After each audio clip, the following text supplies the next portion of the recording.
Bowling wins their second tournament of the season. And cross country sets some new records. All this and more coming up on the Penguin Rundown.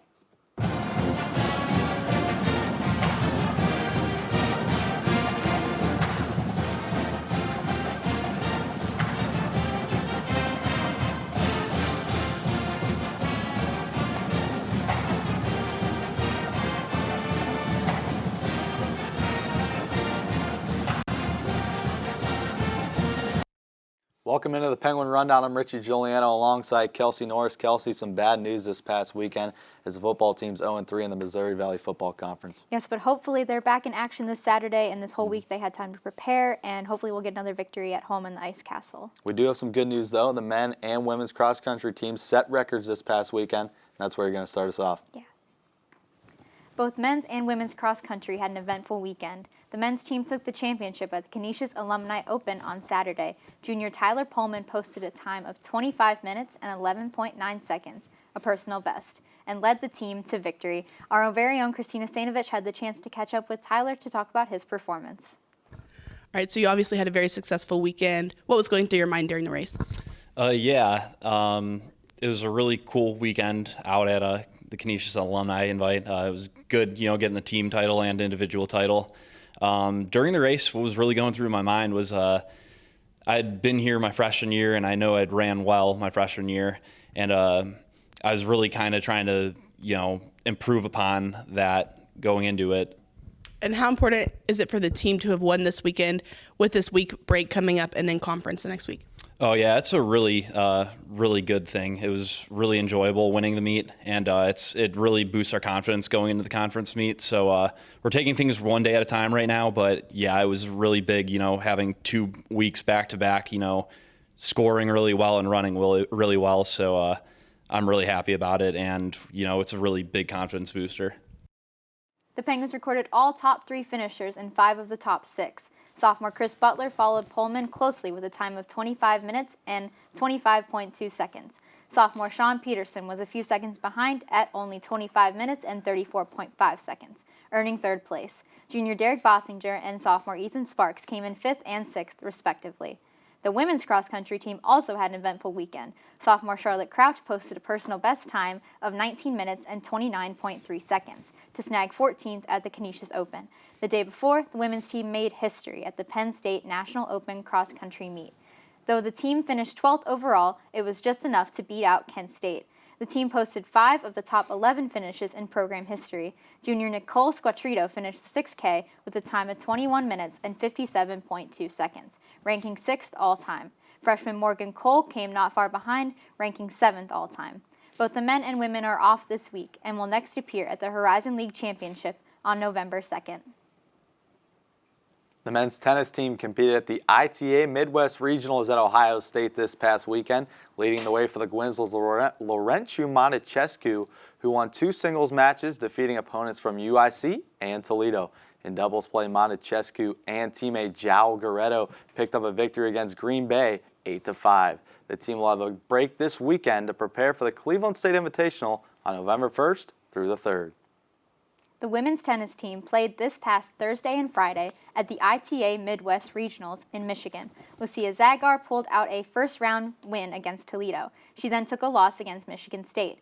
Meanwhile, Iman Hassim and Tamara Tufel together also had a first-round win in doubles play against Michigan State. Next, they took on Michigan, but unfortunately lost. The Gwins play next week at the Akron Invitational this Friday through Sunday. The women's bowling team is back-to-back champions after a win at the Mount Shootout tournament this past weekend. The team rallied against Duquesne University to come back from a 3-1 deficit to get their 2nd win in program history. Rachel DeRose started the momentum with a spare, followed by Sarah Florence with another spare. And then Duquesne left a huge opening when leaving an open frame. Emma Dockery struck to change the momentum, and the Penguins were electric after that. Emma Wren was the tournament MVP with 3 strikes to lock the Dukes out. This week, our very own Dom Stevenson caught up with Coach Doug Kaburski and Emma Wren. Hi, this is Dominique Stevenson here with Penguin Rundown. I'm here with Coach Kaburski. How does it feel to have such an amazing start to the season? It feels great. It's really a testament to how hard we've been working, having really good practices. I'm a big believer that your performance is basically a product of your practices. And so I think it's no surprise that we've been putting in great work, great energy in practice, taking it very seriously, growing each day together. And so, the results are great, obviously. It's great to get that kind of feedback this early in the season, but it's more important that we're trusting the process, working together, growing each day together. And, to have that feedback so early is wonderful. How does it feel to be the MVP this past weekend? Honestly, it doesn't feel any different. I feel that my best efforts were put towards the team first, and it led us to winning as well. If anything, it's just a bonus for me, but I see it as a team win more than an individual win, for sure. This week, the Penguins will rest up and get ready for the next tournament on November 1st through the 3rd at the Track Cat KLASH. We hope to see the Penguins' energy continue to roll for the rest of the season. Now, for an in-depth look of women's basketball, Dom and Abbas are at the roundtable. Hello, everyone. Welcome to the roundtable. I'm Abbas Braswell alongside Dom Joseph, and today we're going to talk about women's basketball. So, Dom, how are you feeling? I got to apologize. I'm a little sick, so I probably don't sound the best, but, I couldn't pass up this opportunity to talk about women's basketball. Just an unbelievable program they got going on right now. You're definitely right, and I hope you feel better. I appreciate it. So, with the season coming up so soon, Yeah. what are your expectations for the team this year? This is going to be an interesting year because we're losing two big pieces, and that's Allison Smolinski, who's a three-point ace. We're definitely going to miss her. And then Sarah Cash, who was always there for a quick rebound and putback and just there to help direct traffic as a senior. So those are two big leaders that we're going to miss. But we do have players that are going to step up, like Mary Dunn, Chelsea Olsen, who we'll get to in a little bit. And then some of those younger players like Maddie Alba and Gabby Lapardis, players that have redshirted and now we're going to get the chance to play. Yeah, like you said, we did lose a ton of people, very important people. Now we have more important people, and who do you think is going to step up and take lead this year? I think it's going to be Mary Dunn and Chelsea Olsen, because you look at the preseason polls, and first team All-Horizon League preseason was Mary Dunn, and then second team was Chelsea Olsen. And you look at Mary Dunn, she's the perfect person to take over as the player that Sarah Cash was. She'll be there for the quick rebounds and there for the quick putbacks and also there to help lead the team. And then, of course, Chelsea Olsen needs no introduction. She's the Cholson one. So, she's always there for the quick shot. She's there to help distribute the ball. She's a great point guard, great leader. So I think with those two, they should be in good shape. Okay, with us being picked fourth in the polls in the Horizon League, how do you think everybody should? It'll be interesting because I think you should take it as a challenge if you're the Penguins because you came so close to beating Green Bay to get to the Horizon League Championship, to be the Horizon League champion. So take it as a challenge, man. You're being projected fourth just because you lost two players.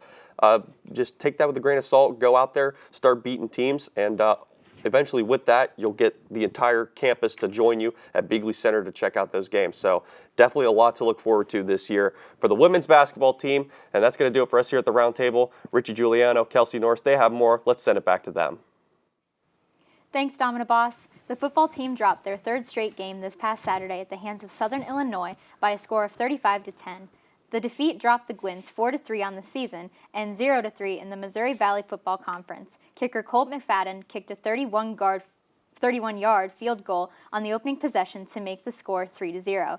The Salukis responded by scoring 4 straight touchdowns, making the score 28-3.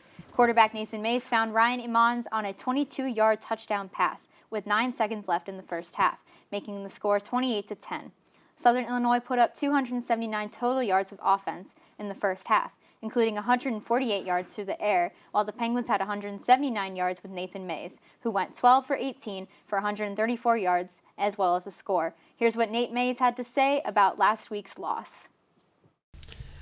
We haven't come out and really established the run in the first 2 series, the last 3 games, which is something our coaches have always stated that they really like to do, and I know that it really takes the pressure off of our offense whenever we get the run established. But yeah, coming out down a couple of possessions early, we had to throw the ball, and in the second half, keep tacking it on. You couldn't really rely on the run game. But teams are picking up tendencies we have, and they're doing what they can. They know that we've got a really strong rushing offense, and they're trying their best to really dominate us in that aspect. So we've got to pick up some new things and come back better, because if we can't run the ball, it's going to be a long season. Each year has been completely different. from my standpoint. Each of my 5 years has been different. We've had different personalities each year. We've had different coaches in certain roles, different guys in certain roles, and sometimes playing in this conference, as tough as it can be, it takes a multitude of things to kind of pile on top of each other and really reinforce that some stuff has to change in order for us to get better. The Gwins return home to the Ice Castle this Saturday to take on Western Illinois. Be sure to head out to Stambaugh Stadium as the team looks to end its 3-game skid. Kickoff is set for 2 p.m. The soccer team returned home last Saturday to face Horizon League opponent, the UIC Flames at Farmers National Bank Field. Unfortunately, the Penguins fell to UIC 3-0. Freshmen Marcella Sizer and Abriana Rondon notched the only 2 shots on goal in the match for the Gwins. Although 3 goals were scored, junior goalkeeper Kate McEachern recorded 7 saves. The Penguins' record now sits at 3-11-1 overall with a 1-5 Horizon League record. The team took on the Wright State Raiders on the road yesterday. You can find out the score and updates of the match at YSUsports.com. The Penguins' next match will be Sunday, the final home game of the season. The team will celebrate Senior Day as they take on the Detroit Mercy Titans at 1 p.m. If you can't make it to the match at Farmers National Bank Field, you could tune into ESPN Plus for the live broadcast. The volleyball team competed over the weekend, coming up with a 4-set win at Cleveland State. The team also broke a new school record for digs in a match with a total of 101 digs. The Penguins had 5 players with at least 17 digs, and Brooklyn Peya had a match high with 16 kills. Her teammates Margot Thompson, Alexia Burns, Riley Seagroves, and Aaliyah Hughes were among the 5 posting 17-plus digs. Thompson led with 20. The win over the Vikings brought an 8-match losing streak to an end. Unfortunately, the Penguins returned home on Sunday and fell to Oakland 3-0. Alexia Burns and Margot Thompson were able to both record double-doubles in the loss. Thompson had 11 kills and 15 digs, while Burns was able to pick up 27 assists and 11 digs for the Penguins. The team will return the second half of the league play this weekend with 2 road games, the first against Milwaukee on Friday and then on Saturday against UIC. The men's golf team placed second in the Towson Fall Invitational on Sunday at the Prospect Bay Country Club to finish their fall season. The first round results were finalized as the second round was canceled on Sunday. Junior Kevin Scher shot 69 3 under par, tying for second. C.J. Hughes tied for 4, shooting 70, and freshman Derek Miller shot a 71 while tying for 6th place. YSU scored a total of 291, which was good enough for second place. The Gwins will take a short break until February, where they will begin their spring campaign. Our very own Christina Stanovich was able to talk to CJ and Kevin about the season. So what are your thoughts on the season? We did good. I think we were expecting a little more, but, it wasn't terrible. We had some freshmen that really produced. Cole Chrisman, he played really well, so we're pretty deep. We have a lot of players that can really play. So talk about this weekend a little bit. This weekend at Towson, it was good. Unfortunately, we didn't get to play the last round and kind of fight our way back to win, but we had 3 good guys finish inside the top 10. I know Derek Miller played his first event. We're all proud of him. He showed a lot of strides to shoot what he did, so we're proud of him. CJ shooting 70 and myself shot 69, so sort of represented well there at Towson. For more information on the Towson Fall Invitational, visit YSUsports.com. Freshman Aubrey Whitaker and Casey Prentice of the swim and dive team shone last weekend. The Gwins lost the meet to Toledo with the final score of 205-90. Whitaker dominated in the 200 freestyle, while Prentice took the 50 free. The quad of Whitaker, Prentice, senior Taylor Bishop, and sophomore Hannah Olger won the 200 freestyle relay. Up next, the swim and dive team will host Ball State on October 25th. Be sure to head out to show your support in the Beagley Natatorium. And now it's time for the Penguin Play of the Week. We'll send it over to Katie Rogers-Vidala. Katie, take it away.